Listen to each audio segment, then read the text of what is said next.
Hey out there in YouTube, this is Richard Field again with bee tips from the bee yard.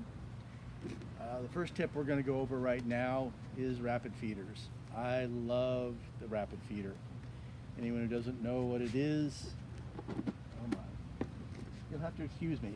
I should probably preface by explaining that we are in South Florida. All the bees in South Florida are Africanized. They are a good deal more aggressive than the bees you'll find in other parts of the country. Simply walking into the bee yard and being 6 feet in front is enough to get a whole bunch of guard bees coming at you.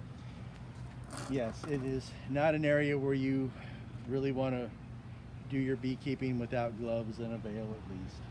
But at any rate, back to the rapid feeder. These things are terrific. They're a 3-piece unit.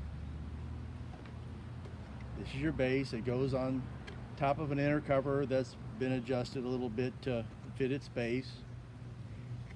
Or you can make a shim, as you will see here in a minute when I take the cover off the beehive. It's called a Vivaldi board, basically. It's a variation that I use to use these. You can put liquid feed in here. Use this inner cover to go down over it. And the bees come up from underneath, come around and down, and can take the liquid feed up without drowning. There's a very low incidence of drowning on these when they're used properly. This is an excellent design right here. You notice how high above the inner ridge the outer cover is. There are knockoffs out there for people who made them didn't know a thing about beekeeping, and the top actually lays on there so the bees can't even get through to get to the inner surface.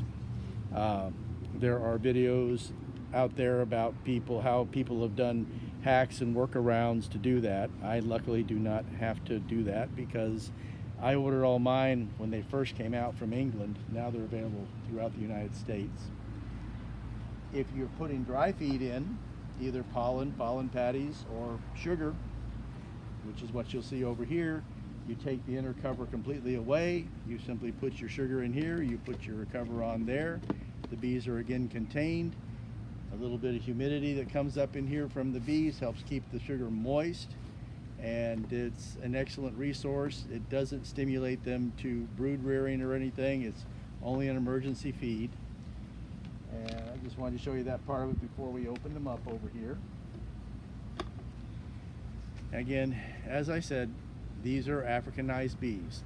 They are not your Arizona type Africanized bees. We have been doing a lot of work to interbreed them with good stock.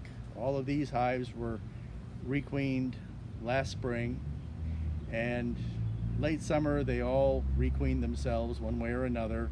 So now I have mixed stock between Africanized and regular honeybees. Next spring I'll get new queens. I'll introduce new queens in the spring, and we'll go from there. But there's no sense of doing it at this time of year. Oh, you might remember this from the last video. Come on over here.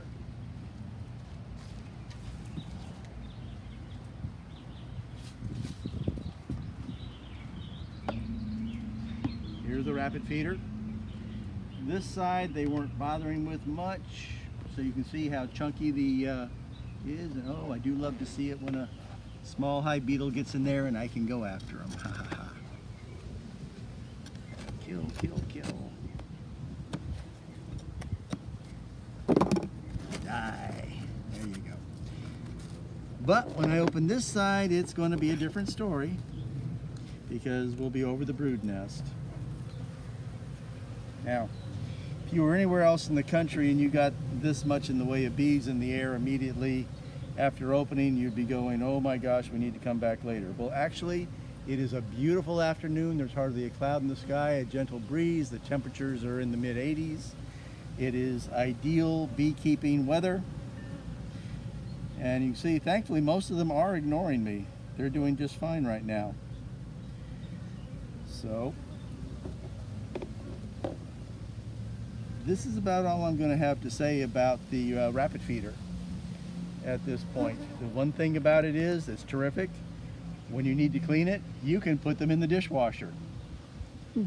I mean, I love them for that reason alone. But they're very versatile. If you'll remember a moment ago how craggy and chunky that was, well, it was equally craggy and chunky over here yesterday. But they've already knocked it down to being all smooth. And they're happy. We are in dearth at this time of year. The dearth will end temporarily here in another week to 10 days. We'll get some Brazilian pepper bloom going on, and there will be something for them to forage on. But right now, despite the fact that we're in the lush tropics, there's really not much available for them. But you can see the way they come up, come over, and enjoy the sugar there. But they just use it for general purposes. Now, I'm going to take this Vivaldi shim that it's on and remove it. And when I do, that is one thing that is a little different than just having a regular inner cover. Of course, there's going to be bees on the underside, so I have to keep this level. So I put it on a little stick over here that will support it, because I don't want to crush any bees, even if the bees do want me dead and gone.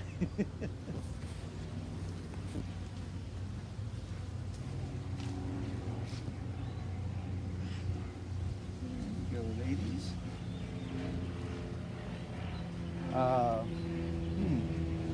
Kind of brings us into another video I want to do a little later on, my little 17-cent covers. I'll do that later, at some later date. So is this, are we stopping at this one? Yeah.